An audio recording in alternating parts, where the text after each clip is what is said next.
ডুয়ার্সের বিভিন্ন জঙ্গলে সাফারি ছাড়াও ডুয়ার্সের কাছেই রয়েছে বেশ কিছু সাইট সিন, যেমন মূর্তি, Chalsa view point, Samsing, Rocky island, Santali খোলা, ঝালং এবং বিন্দু। ট্যুর অপারেটর এবং ট্রাভেল এজেন্সি এই সাইট সিনগুলিকে একসঙ্গে ডুয়ার্সের 7 পয়েন্ট বলে থাকেন। আমাদের ডুয়ার্স সিরিজের আগের ভিডিওগুলিতে আপনারা দেখেছেন গরুমারা ন্যাশনাল ফরেস্টে হাতি সাফারি এবং যাত্রাপ্রসাদ ওয়াচ টাওয়ার সাফারি। এই ভিডিওতে দেখবেন ডুয়ার্সের 7 পয়েন্ট।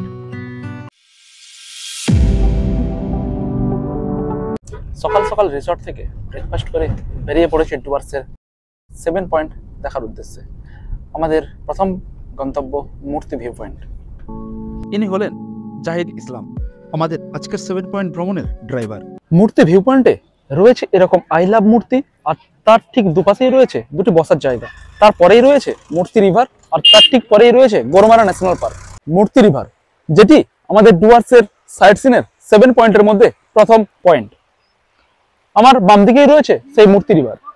এই নদী নেওড়া ভ্যালি ন্যাশনাল পার্ক থেকে উৎপত্তি হলেও প্রধানত এই নদী বর্ষার জলে পুষ্ট। শীতকালে এই নদীতে জল থাকে না বললেই চলে।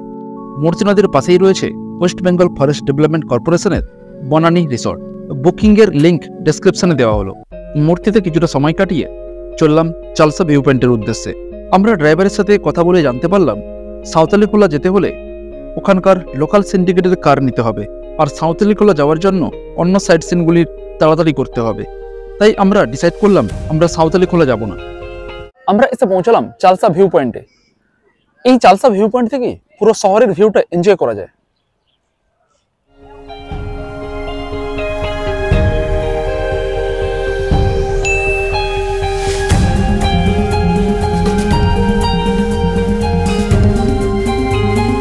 আমাদের আজকের এই ট্যুরের জন্য গাড়ি ভাড়া পড়েছে 2800 টাকা। আপনারা চাইলেও এই গাড়ি বুক করতে পারেন। ড্রাইভার জাহিদ ইসলাম খুবই অমায়িক মানুষ। স্ক্রিনে এবং ডেসক্রিপশনে ড্রাইভারের মোবাইল নাম্বার দেওয়া হলো। এখন চালসা ভিউ পয়েন্ট থেকে চলেছি সামসিংয়ের উদ্দেশ্যে। রাস্তার দুপাশে দিগন্ত বিস্তৃত চায়ের বাগান, আর মাঝখান দিয়ে এরকম সুন্দর রাস্তা।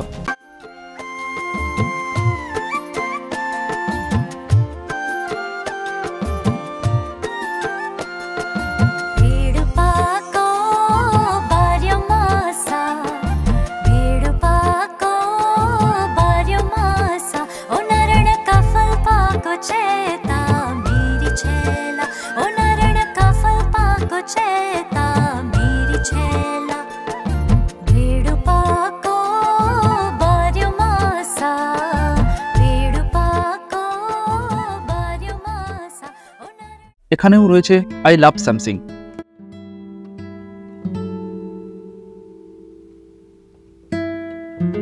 ভিউ পয়েন্ট থেকে দেখা যায় সবুজ চাদরে মোড়া পাহাড়, আর নিচ দিয়ে প্রবাহিত মূর্তি রিভার। আমরা এখন দাঁড়িয়ে রয়েছি সামসিং ভিউ পয়েন্টে। এখানেও আমরা সেই মূর্তি রিভারকেই দেখতে পাচ্ছি। মূর্তি রিভারের শীতকাল এরকম রূপ হলেও বর্ষাকালে এই নদী ফুলে ফেপে ওঠে। ডান দিকেই রয়েছে মূর্তি নদীর পিকনিক স্পট।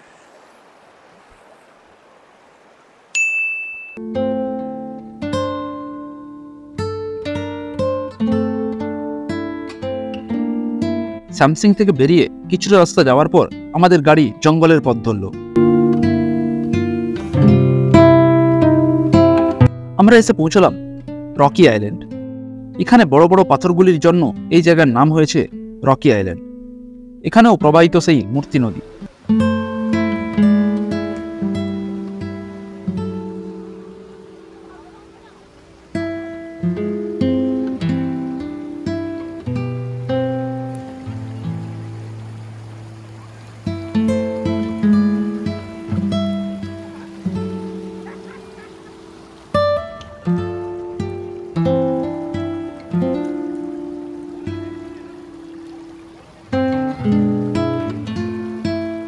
রকি আইল্যান্ড থেকে এবার আমাদের গন্তব্য ঝালঙ্গের গাইরিবাস ভিউ পয়েন্ট।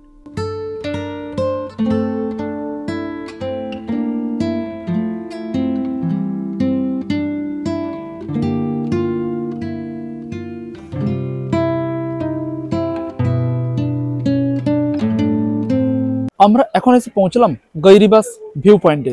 গাইরিবাস ভিউ পয়েন্ট থেকে নিচেই দেখা যাচ্ছে জলঢাকা নদী।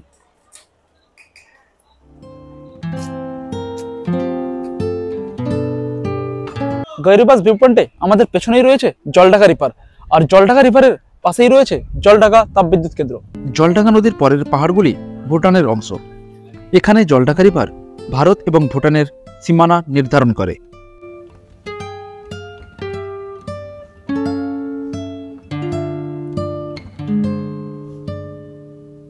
আমি এখন রয়েছি জলঢাকা ব্রিজে, যেটি জলঢাকা নদীর ওপর অবস্থিত। আর আমার ডান দিকেই রয়েছে জলঢাকা রিভার ক্যাম্প, যেটি ওয়েস্ট বেঙ্গল ফরেস্ট ডেভেলপমেন্ট কর্পোরেশনের একটি বাংলো। এতে আসার জন্য WBFDCর ওয়েবসাইট থেকে অনলাইন বুকিং করে ডাইরেক্ট এখানে আসতে পারেন।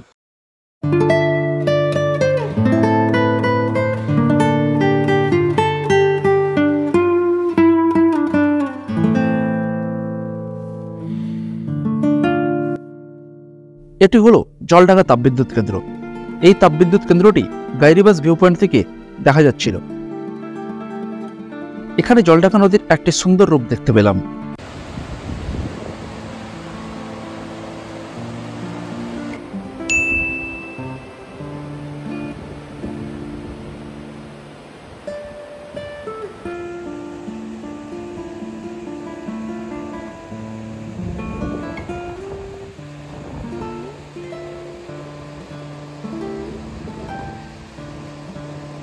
তারপর এসে পৌঁছালাম অ্যাপেল স্টোনের কাছে। আমি এখন রয়েছি ডুয়ার্সের সেই বিখ্যাত অ্যাপেল স্টোনের কাছে। আমার পেছনে রয়েছে এই বিশাল আকৃতির একটি স্টোন, যার আকৃতি অ্যাপেলের মতো, তাই এখানকার ভাষায় এটিকে অ্যাপেল স্টোন বলা হয়ে থাকে।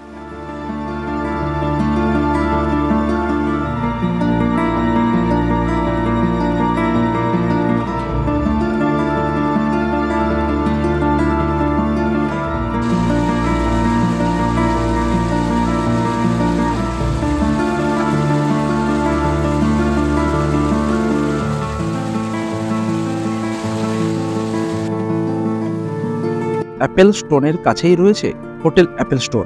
এখানেই আমরা আজ লাঞ্চ করব। আমরা লাঞ্চে নিয়েছিলাম একটি ফিশ থালি এবং একটি চিকেন থালি। টেস্ট খুবই ভালো ছিল। এখন আমরা যাত্রা শুরু করলাম বিন্দু ভিউ পয়েন্টের উদ্দেশ্যে।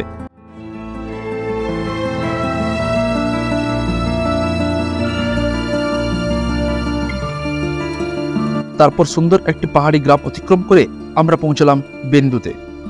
বিন্দুতে রয়েছে বিভিন্ন রকমের দোকান, যেখানে ভারতের সামগ্রী থেকে শুরু করে পাওয়া যায় ভুটানের সামগ্রীও। আমি এখন রয়েছি বিন্দু ভিউ পয়েন্টে। আমার ঠিক পেছনে রয়েছে জলঢাকা ব্যারেজ, আর আমার বাম দিকে রয়েছে জলঢাকা রিভার, আর ঠিক নদীর ওপর থেকে শুরু হয়ে যাচ্ছে ভুটান।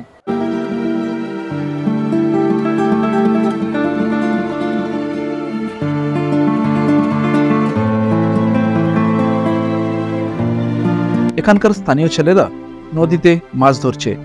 কাছে গিয়ে দেখি কয়েকটা ছোট ছোট মাছও ধরেছে।